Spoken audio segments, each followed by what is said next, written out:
വളരെ ഹൃദ്യമായാണ് കവിത ആലപിച്ചത്. നമുക്കിനി ജഡ്ജസിനോട് അഭിപ്രായം ചോദിക്കാം. ലീലാകൃഷ്ണൻ സർ. നീതു സർ, ഹൃദ്യമായി ആലാപനം.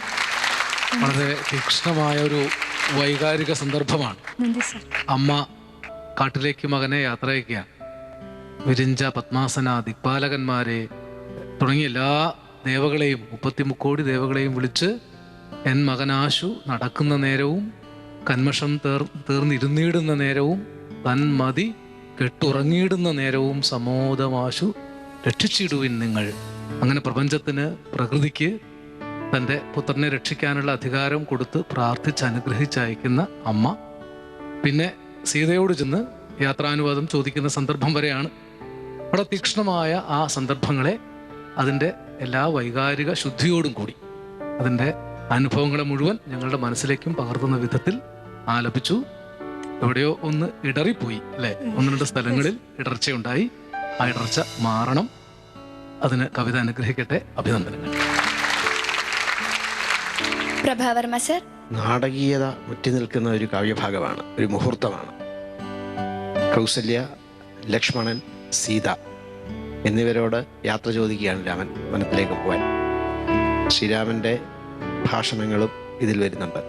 സീതയുടെ ഭാഷണവും ഒക്കെ അല്പം വരുന്നുണ്ട്. കൗസല്യയുടെ വരുന്നുണ്ട്. ഇവരുടെയൊക്കെ വരുന്നുണ്ട്. ഇതിൽ സർവകാലത്തെയും സകല മാതാക്കളുടെയും ഹൃദയപൂർവമായൊരു പ്രാർത്ഥനയുണ്ട്. ആ പ്രാർത്ഥന ഊണിലും ഉറക്കിലും എൻ്റെ മകനെ രക്ഷിക്കണേ എന്നതാണ്. അത് ശ്രീരാമൻ്റെ അമ്മ അന്ന് പറഞ്ഞു. ഇന്ന് എല്ലാ അമ്മമാരും തങ്ങളുടെ മക്കളെ ഓർത്ത് അത് തന്നെ ഉരുവിട്ടുകൊണ്ടിരിക്കുന്നു. ഈ പ്രകൃതിയെ ചുമതല ഏൽപ്പിച്ചാൽ മതിയോ രക്ഷയുടേതായ ചുമതല? ദൈവങ്ങളെ ഏൽപ്പിച്ചാൽ മതിയോ? ആരെ ഏൽപ്പിച്ചാലാണ് മതിയാവുക എന്ന ഒരു ഉത്കണ്ഠ മാതൃ മനസ്സിൻ്റെ എല്ലാ കാലത്തെയും ഉത്കണ്ഠയാണ്. അത് പ്രതിഫലിച്ചു നിൽക്കുന്ന കാവ്യഭാഗമാണിത്. അത് അതിൻ്റെ ഒരു ഭാവ പൂർണിമയോടുകൂടി, ഒരു ശോകഛായയോടുകൂടി, അതിന് സഹജമായി വരുന്ന ഒരു ശോകഛായയോടുകൂടി അവതരിപ്പിക്കാൻ കഴിഞ്ഞു നീതുവിന്. വളരെ ഹൃദയസ്പർശിയായ ആലാപനം. മധുസൂദനൻ നായർ സർ. നീതു വാക്കറിഞ്ഞ് ഈ കവിത പാരായണം ചെയ്തു. വാക്കിൻ്റെ അടുക്കിനൊന്നും കുഴപ്പം വന്നില്ല. പിന്നെ സന്ദർഭത്തിൻ്റെ ശക്തി ഉൾക്കൊണ്ടു. രാമായണത്തിലെ ഇത്തരം വിയോഗത്തിൻ്റെ സന്ദർഭങ്ങൾ വളരെയധികം ഉണ്ടെങ്കിലും അമ്മ മകനെ യാത്രയക്കുന്ന സന്ദർഭത്തിന് നേരത്തെ പറഞ്ഞതുപോലെ ഭാവശക്തി കൂടും. എപ്പോഴും പിറകെ പറക്കുന്ന ഒരു പക്ഷിയാണ് അമ്മ, കാവലായിട്ട് എവിടെയും. ആ അമ്മയെ ഇവിടെ അവതരിപ്പിക്കുമ്പോൾ തികച്ചും അതിൻ്റെ സ്വരത്തിൽ ലേശം എവിടെയോ ഒരു സാങ്കേതികത വന്നിട്ടുണ്ടോ എന്നെനിക്കൊരു സംശയമുണ്ട്. ആ സാങ്കേതികതകളുടെ ഒഴിവാക്കിയിരുന്നെങ്കിൽ കുറച്ചുകൂടെ ഭാവമധുരമാവുമായിരുന്നു. അത്രയും വന്നില്ല. അതിന് കാരണം പറയാം. വാക്കുകളുടെ അടുക്കും ഒതുക്കവും ഒക്കെ ശ്രദ്ധിച്ചെങ്കിലും ഈ പദങ്ങൾ തമ്മിലുള്ള ബന്ധത്തിന് ഒരു താളമുണ്ട്. ആ താളം ഈ ചൊല്ലലിൽ അവിടെ വിട്ടു. അങ്ങനെ വിടാൻ പാടില്ലായിരുന്നു. എനിക്ക് തോന്നുന്നത് നീതുവിൻ്റെ പരിചയത്തിൻ്റെ ഒരു കുറവാണ്. അത്രത്തോളം പരിചയിക്കാറായിട്ടില്ല ഈ കാലത്ത് ഇത്തരം കുട്ടികൾക്ക് രാമായണമായിട്ട് നിരന്തര ബന്ധം ഉണ്ടായിരുന്നൊരു കാലം ഉണ്ടായിരുന്നു. അപ്പോഴിതെല്ലാം മനസ്സിലാവുകയും ചെയ്യും, അറിയാതെ വന്നോളും ചെയ്യും. ഇപ്പോഴങ്ങനെയല്ല.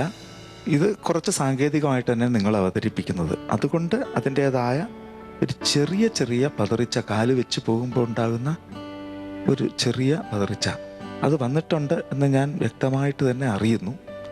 എങ്കിലും അതൊക്കെ ക്ഷന്തവ്യമാണ്. നിങ്ങൾ ഇതിൽ കാണിച്ചിരിക്കുന്ന ആത്മാർത്ഥതയും പ്രാഗൽഭ്യവും ഒക്കെ ഓർമ്മിക്കുമ്പോൾ ഉച്ചാരണത്തിൽ നിന്നും വലിയ കുഴപ്പമൊന്നും വന്നിട്ടില്ല. പക്ഷെ ഒരു കാര്യമുള്ളത്, കാകളി എന്ന് പറയുന്ന ഒരു താളക്രമമാണിത്. ആ താളക്രമത്തിന് ഒരളവുണ്ട്.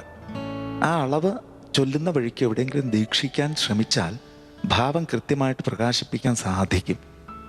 അത് അവിടെ ചില രാഗത്തിൻ്റെ പ്രയോഗം കൊണ്ട് ഈ ഭാവത്തിൻ്റെ താളം കെട്ടുപോകുന്നു. രാഗം കയറുന്നു, പക്ഷേ ഭാവതാളം കെട്ടുപോകുന്നു. അത് വരാതിരിക്കാൻ കൂടെ ശ്രദ്ധിക്കണം.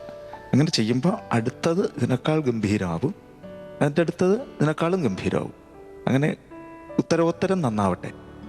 ശരി. നീതു കവിത ആലപിച്ചത് ഹൃദയസ്പർശിയായി എന്നാണ് ജഡ്ജസിന്റെ അഭിപ്രായം. അപ്പൊ നമുക്കിനി മാർക്ക് ചോദിക്കാം. നീതുവിന്റെ ചേച്ചിയും ഫാമിലിയും വന്നിട്ടുണ്ട്. അവരെല്ലാവരും മാർക്ക് അറിയാൻ വേണ്ടി വെയിറ്റ് ചെയ്തിരിക്കുകയാണ്. നമുക്ക് മാർക്ക് ചോദിക്കാം. ലീലാകൃഷ്ണൻ സർ. ഇടയ്ക്ക് വന്ന ഇടർച്ചയെ പരിഗണിച്ച് ചെറിയൊരു കുറവ്, 23 മാർക്ക്. 30-ൽ 23 മാർക്ക്. പ്രഭാവർമ്മ സർ. 23. 30-ൽ 23. മധുസൂദനൻ നായർ സർ. ഞാൻ മഹാഭാവിയാണെന്ന് പറയും. 23. 30-ൽ 23 മാർക്ക്. 90-ൽ 69 മാർക്കാണ് നീതു. നല്ല മാർക്കാണ്. അടുത്ത കവിതയുമായി വരുമ്പോൾ ഇതിനേക്കാളും നല്ല മാർക്ക് മേടിക്കും. ആയു കെയർ മാമ്പഴത്തിൽ ഇനി ചെറിയൊരു ഇടവേള.